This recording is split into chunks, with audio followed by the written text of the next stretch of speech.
Hey folks, Straight Talk Whiskey here with you. We're in a different location than usual. We're not in the studio today, but we're in the Straight Talk Whiskey kitchen. And we're cooking up some Irish coffee. So, there's nothing more American than Irish coffee as it goes. Mr. Good Old Joe Sheridan, after weary passengers on a flight, had some coffee, and good old Joe put some Irish whiskey in there. And they asked what was this, and they said Irish coffee. So there's certainly other claims out there that predate Joe Sheridan's concoction, and there's an official recipe, if you will, that has been adopted by the IBA, but we really don't care for that too much. Anyway, the staples that you need for your Irish coffee are, of course, whiskey, preferably Irish, your Irish coffee glass, brown sugar, coffee, and whipping cream. Maybe another glass for more whiskey afterwards. But that's it. Now let's get into how you make it. Alright, so the first thing you want to figure out is how you're going to make your coffee.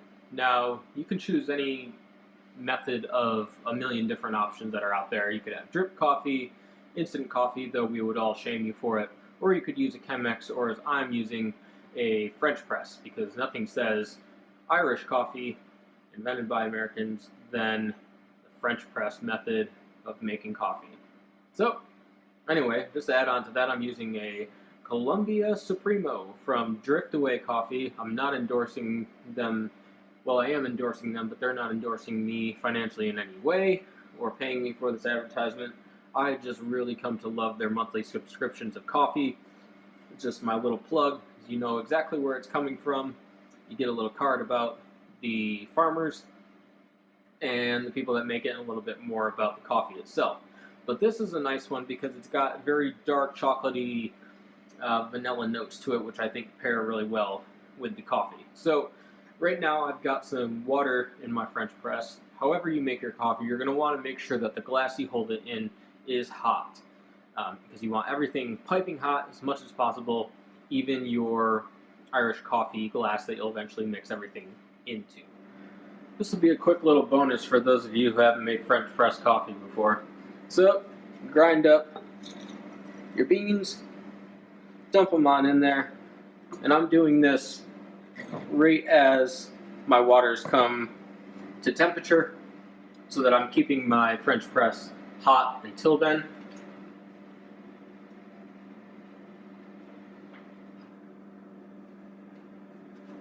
Then I'm going to take my water, start my timer. Probably going to spill some of this. I haven't had any whiskey yet today though. Not too bad. I'm going to go up about halfway.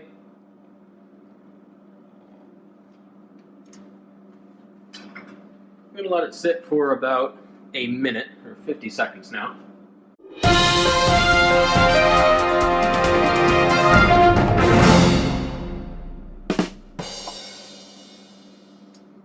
And once I approach the minute mark, you can go in, give it a little stir. Some people say use wooden spoons so you don't damage the glass, but I couldn't be bothered to go out and get a wooden spoon because I don't use it for anything else. Metal spoon's just fine. I'm not rattling the glass to the point of epic failure. So go ahead and fill that water to the top rather. Get that puppy nice and loaded. There's a little ring in there to help you. So now I'm going to put lid on, let the coffee do its thing until I get to about the 4-minute mark, at which point my coffee will be ready. So now I've got about 2.5 minutes to get everything else ready. Just so you can see, at this point I've filled my Irish coffee mug with that piping hot water that just came off, that I used for the French press. So again, just to reiterate, because this will dampen your experience with Irish coffee if you don't heat your glass up.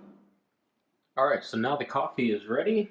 I just threw the water that was in my Irish coffee mug out just so that it's warm, but only do so when you're ready to pour your coffee. Alright, so most recipes will say about 3/4 of the way up with your coffee. I may go a little bit less than that just because I like to add a little bit more whiskey on there, but for these demonstrations I'll do what the man tells us to do. You know, put 3/4 in, and then you recommend about 1.5 to 3 ounces of whiskey. This might be a little more or less between the 2 and 3 area, so I'm going to go ahead and drop that in.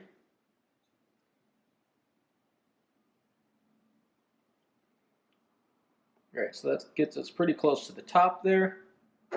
Next thing that you want to do is get your brown sugar. It calls for about a tablespoon or so. You can change that up depending on taste. Some people don't even add that. Or some people will just put in Bailey's or some other Irish cream. So hopefully this doesn't overflow the glass. It's pretty close. Not too bad. So we'll just give that a little bit of a stir. So you get that brown sugary goodness cooking in there. And so now we're almost done. The last thing to do, and this is the hardest part, is the heavy cream there. So just take it, you got to make sure you've whipped it enough. You just pour that lightly over a spoon like that. And get a little bit more in there. It's probably going to overflow a little. That's alright. Not too shabby. So there you go.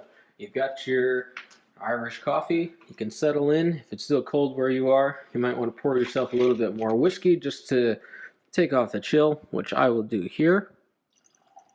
Just a little bit. And if you got coffee left over, even better. So, hope you've enjoyed this. We'll see you pretty soon for another whiskey review. See ya.